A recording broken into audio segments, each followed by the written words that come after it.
राष्ट्रसंत तुकडोजी महाराज फार सुंदर लिहितात. त्याआधी मी भगवान बुद्धांचं जीवनातील एक छोटस उदाहरण तुम्हाला देईल. बुद्ध कपिलवस्तू राज्य सोडून गेलेले आहे आणि जंगलामध्ये भटकत आहेत. त्यांना संबोधी ज्या वेळेला प्राप्त झालेली आहे त्यावेळेला त्यांनी ठरवलं की आता एकदा पुन्हा कपिलवस्तूमध्ये जायचं.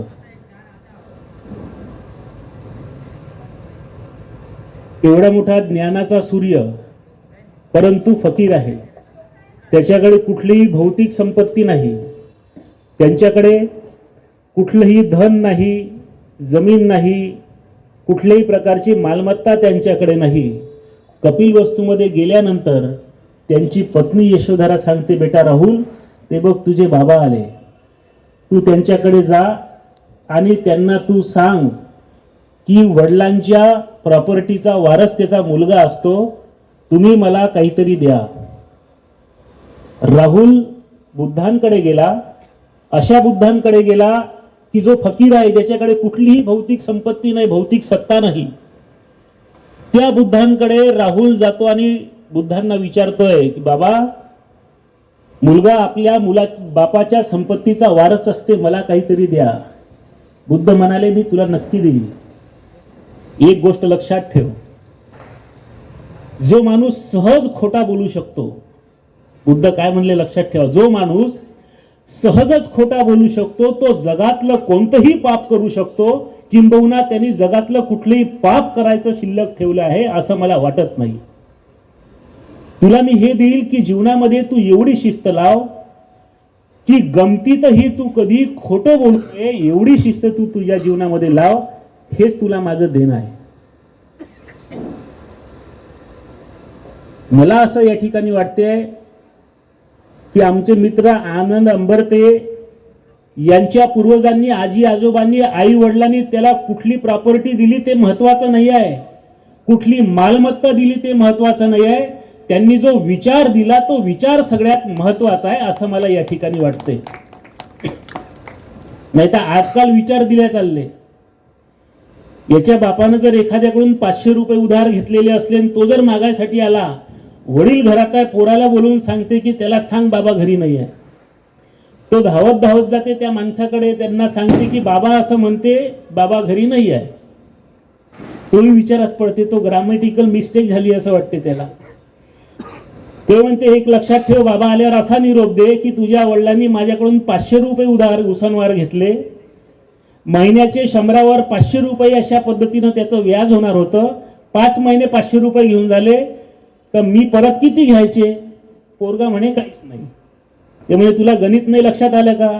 तुझ्या वडिलांनी माझ्याकडून 500 रुपये घेतले, 100वर 5 रुपये व्याज आहे महिन्याचं, 5 महिने झाले, मी आता किती घेतले पाहिजे? तो पोरगा म्हणे काहीच नाही. तो माणूस म्हणे तुझ्या माझं गणित लक्षात नाही आलं का?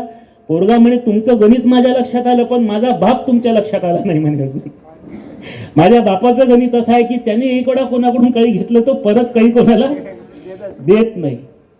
आणि मग मी एक दिवस विचार करत होतो की माणसाच्या डोक्यामध्ये सातत्यानं विचार चालू आहे. सेकंदाला माणसाचे विचार जर बदलते आहेत तर प्रत्येक क्षणाला येणारा विचार, प्रत्येक प्रसंगी घेतलेले निर्णय आणि येणारा विचार हा जन्मास कुठून येतो? छोटे मोठे प्रसंग ज्यावेळेस हा माणूस पाहत असतो, ते छोटे मोठे प्रसंग पाहिल्यानंतर त्या प्रसंगानुसार त्याचे विचार तयार होतात, त्याची पकड त्याच्या मनावरती निर्माण होते आणि त्याच्यानंतर तो आपल्या जीवनाचे निर्णय घेत असतो. मला असं वाटते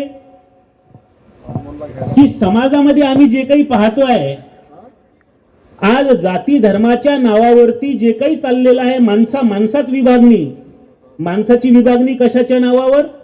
धर्माच्या नावावर. आणि धर्म कशावर विसंबले? तर एखाद्या देवाच्या नावावरती. मला सांगा, देव मंदिर आहे सुंदर आणि मंदिरामध्ये एक मूर्ती आहे, ती मंदिरात असणारी मूर्ती कोणी बनवली? कोणी बनवली? ते माणसाने. तुम्हाला माहित नाही अजूनही? ती मूर्ती माणसाने बनवली, बरोबर? आणि माणसाला कोणी बनवलं? देवानी, बरोबर?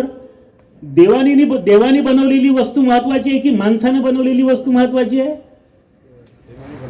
बोला ना, बोलायला काही हरकत नाही, आपण चर्चाच करत आहोत. देवानं बनवलेली वस्तू महत्वाची आहे की माणसानं बनवलेली? देव मोठा की माणूस मोठा? देव मोठा.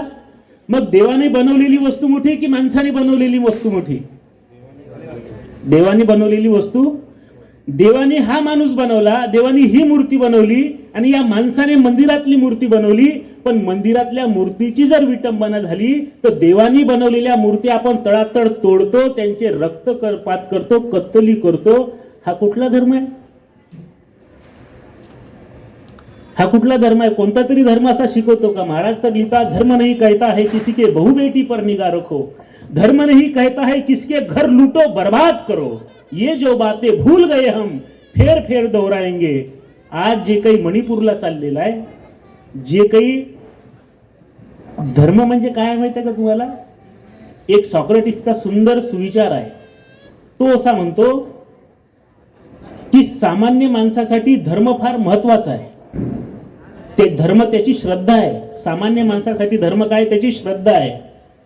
राजकारणी माणसासाठी हत्यार आहे, आणि बुद्धिवान माणसासाठी नको असलेली गोष्ट आहे. आणि म्हणून महाराज फार सुंदर वर्णन करतात की धर्म म्हणजे काय आहे. देश भाषेचे बुरखे घातले, हवा पाण्याचे रिवाज बदलले, त्या बहिरंगासी जे धर्म म्हणू लागले ते अल्पज्ञानी. आमचे मित्र या ठिकाणी आहेत, तारेश दादा, त्यांचा युनिफॉर्म वेगळा आहे, माझा युनिफॉर्म वेगळा आहे, भंतेजींचा युनिफॉर्म वेगळा आहे, आमचे पंडितजी आले तर त्यांचा युनिफॉर्म वेगळा आहे, मुस्लिम मौलाना आले त्यांचा युनिफॉर्म वेगळा आहे. देश भाषेचे बुरखे घातले, हवा पाण्याचे रिवाज बदलले, या बहिरंगासी जे धर्म म्हणू लागले ते अल्पज्ञानी. ते अल्पज्ञानी आहे, लक्षात ठेवा. पुढे महाराज असं म्हणतात, धर्मात नाही हिंदू मुसलमान. धर्मात काय काय नाही आहे लक्षात घ्या. धर्मात नाही हिंदू मुसलमान, धर्मात नाही बौद्ध जैन, धर्मात नाही पारशी ख्रिश्चन पाहता मुळी. हे सगळे धर्मात नाही आहे. मग धर्मात धर्म काय आहे? तर धर्म माणुसकीशी म्हणती, माणुसकी न्यायावरी शोभती, आणि न्याय हा कोणाच्याही प्रती एकची असतो सर्वदा. याला म्हणतो आम्ही धर्म. जिथं माणुसकी आहे तो धर्म, आणि जिथं माणुसकी नाही आहे तो धर्म असू शकत नाही. एक छोटस सुंदरस उदाहरण आहे. दंगल पेटलेली आहे, लोक घरामध्ये दडून बसलेले आहे, घाबरलेलं वातावरण आहे, आणि दोघं नवरा बायको घाबरलेल्या मनस्थितीमध्ये कारमध्ये प्रवास करत चाललेले आहे. कार चाललेली आहे आणि मध्येच कोणीतरी कार अडवली. रुक जाओ. गाडी थांबली. त्याला तिथं ते जे दंगल होते ते दंगलखोरांनी पाहिलं, ये हिंदू है तो कत्तल, आपने मुस्लिम है तो ठीक है. आणि त्यांनी विचारलं, कोण हो तुम लोग? त्या माणसाने विचार केला, जर आपण आता हिंदू म्हटलं तर आपण मेलो. मग त्यांनी गडबडीत मुस्लिम म्हणून टाकला, मैं मुस्लिम हूं. त्याने म्हटलं, अच्छा मुस्लिम हो तो बताओ कुरान की 2-4 लाइनें बता दो. कुरान की 2-4 लाइनें बोल के बताओ म्हटल्याबरोबर त्याच्या तोंडून शब्द बाहेर निघाले, एवं सतत युक्ता ये चाप्यक्षरम व्यक्तम तेशांके योग वित्तमा ते प्राप्नुवंती मानव सर्वभूत हितेरता.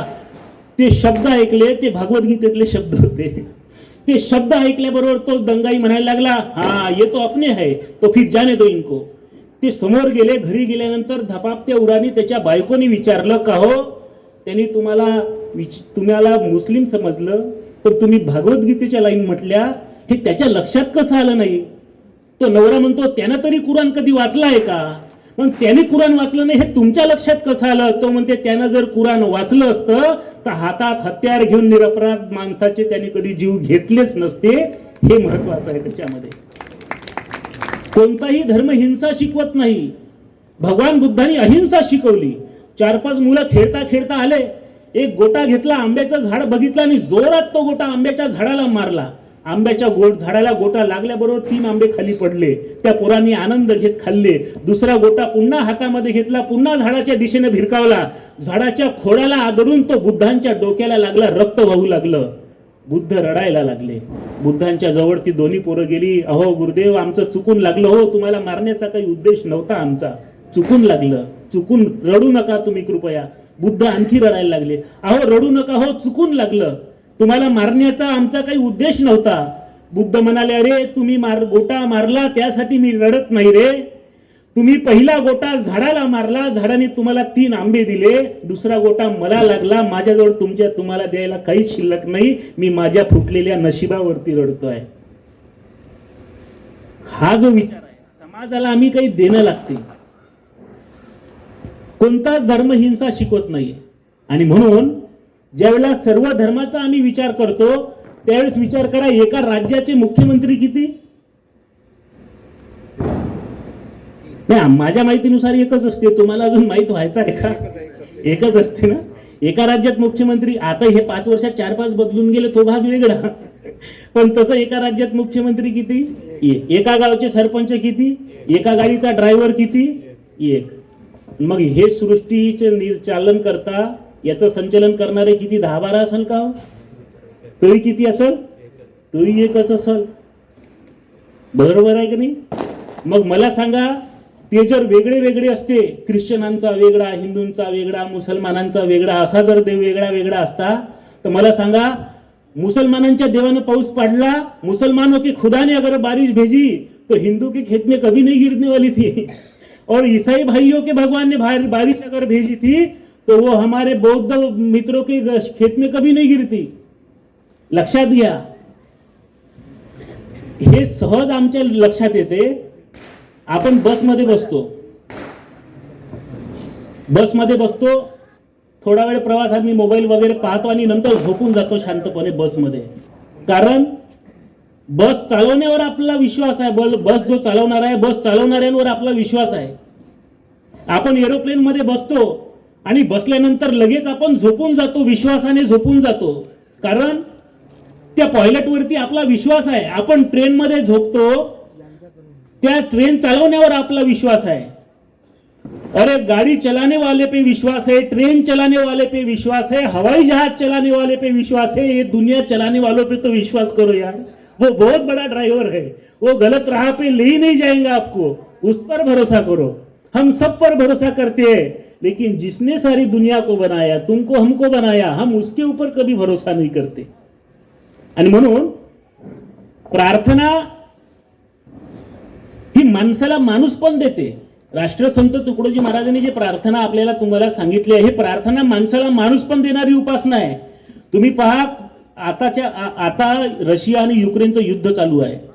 त्या युक्रेन रशियाच्या युद्धाच्या दरम्यान एका मी सायंटिस्टला बोलताना पाहिलं, विज्ञानाची सर्वोच्च डिग्री घेतलेला हा वैज्ञानिक माणूस असा बोलताना मी पाहिला की हमने एक ऐसा बम बनाया है, वो बम अगर हम यदि किसी बड़े नागपुर जैसे शहर के ऊपर में डाल दे तो 1 मिनट में नागपुर शहर नेस्तनाबूत हो जाएगा, सब लोग मर जाएंगे, इतनी बड़ी ताकत उस बम की है. हमने एक ऐसा इंजेक्शन बनाया है, यदि वो किसी इंसान को दे दिया जाए तो 1 सेकंड के अंदर वो अपने प्राण छोड़ देगा, जान छोड़ देगा, ऐसे उस इंजेक्शन का पावर है. मी विचार करत होतो की असा बॉम्ब कोणी जगाच्या पाठीवर बनवलेला आहे का, की तो बॉम्ब जर एखाद्या शहरावरती टाकला तर त्या बॉम्बच्या प्रभावाने त्या शहरातले सगळेच्या सगळे लोक प्रामाणिक होऊन जातील, भ्रष्टाचार सोडून देतील, इमानदार होऊन जातील, कायद्याचं पालन करतील, देशालाच देव समजतील. असा कोणी बॉम्ब बनवलेला आहे का? असं इंजेक्शन कोणी बनवलेलं आहे का? 2 भावाचं भांडण आहे, इंजेक्शन लावून द्या, भांडणाची बिमारी गायब होऊन जाईल. असं इंजेक्शन आहे का? एखाद्याला देऊन टाका, एखाद्या चोराला देऊन टाका, तो चोरी करणं बंद करून टाकेल. असं इंजेक्शन कोणी बनवलेलं आहे का? असं इंजेक्शन बनवलेलं आहे. म्हणजे शिक्षणातून आम्हाला वैज्ञानिक बनवलं, पण चांगला माणूस आम्हाला बनवू शकलं नाही आमचं शिक्षण. आमच्या शिक्षणाने आम्हाला इंजिनियर बनवलं, पण आम्ही 100 वर्ष जगणाऱ्या इमारतीचं सिमेंट खाऊन टाकलं, त्याचं आयुष्य फक्त 25 वर्षाचं केलं. म्हणजे मी इंजिनियर झालो, पण मी अजून चांगला माणूस होऊ शकलो. मी डॉक्टर झालो, माझ्या शिक्षणाने मला डॉक्टर केलं. मी जिवंत माणसाची किडनी काढून विकायला लागलो, मेलेल्या माणसाला सुद्धा आयसीयूत ठेवून त्याचे पैसे कमवायला लागलो. मी डॉक्टर होऊ शकलो, पण अजून मी माणूस झालो. मग आता BMS MBBS कॉलेजला ऍडमिशन घेतली की तो डॉक्टर बनते, इंजिनियर कॉलेजला ऍडमिशन घेतली की तो इंजिनियर बनते, लॉ कॉलेजला ऍडमिशन घेतली की तो लॉयर बनतो. मला सांगा, माणसाला माणूस बनवायचा असेल तर कोणत्या कॉलेजमध्ये ऍडमिशन घेतली म्हणजे माणसाचा माणूस बनवून मिळेल? म्हणून राष्ट्रसंत तुकडोजी महाराजांनी ग्रामगीता नावाचा ग्रंथ लिहिला.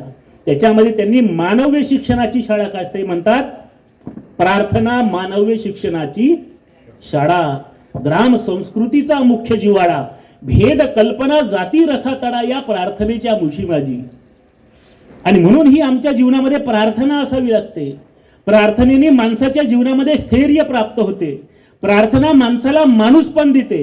कसं बसलं पाहिजे, कसं बोललं पाहिजे, काय काय केलं, या सगळ्या गोष्टींचं ज्ञान जर आम्हाला कुठं मिळत असेल तर ती एकमेव मानवीय शिक्षणाची शाळा म्हणजे सामुदायिक प्रार्थना आहे असं मला या ठिकाणी वाटते. अधिक वेळ घेत नाही, कार्यक्रम कमी वेळात आपल्याला संपवायचा आहे आणि बरेच लोक या ठिकाणी शुभेच्छा देतील. पुढचे कार्यक्रम बाकी आहे. काही आशय स्पष्ट व्हायचे असतील तर आपण चर्चेतूनही करू शकतो. मला या ठिकाणी बोलवलं आमचे मित्र आनंद पाल अंबरते, मी त्यांना शुभेच्छा देतो की त्यांच्या जीवनामध्ये माणूस, आपण शुभेच्छा काय देतो तारेश भाऊ की तुम्ही निरोगी राहा आणि उदंड आयुष्य प्राप्त व्हावं तुम्हाला. पण मला सांगा, रावण निरोगी होता आणि त्याला उदंड आयुष्य प्राप्त होता, म्हणूनच तो रावणाच्या विरोधात लढाई करायला उभा झाला. नुसतं निरोगी राहून चालत नाही, मग तू निर्व्यसनी असला पाहिजे. मग नुसतंच निर्व्यसनी राहून चालत नाही, त्याचा व्यवहार जर दुसऱ्याला त्रासदायी असेल तर. म्हणून त्याचा व्यवहार, म्हणून ग्रामगीतेची ओळ मला वाढदिवसासाठी शुभेच्छा खऱ्या अर्थानं शुभेच्छा दिल्यासारखी वाटते. ती ओळ अशी आहे, ती आज आनंद पालसाठी मी समर्पित करतो. मनुष्य निरोगी सात्विक असावा. सात्विक नसला, नुसता निरोगी असला तर काही कामाची गोष्ट नाही. मनुष्य निरोगी सात्विक असावा, त्याला व्यसनाचा उपद्रव नसावा, त्याचा व्यवहार त्रासदायी न व्हावा कोणासही, अशी शुभेच्छा मी त्याला या वाढदिवसाच्या निमित्तानं देतो. धन्यवाद.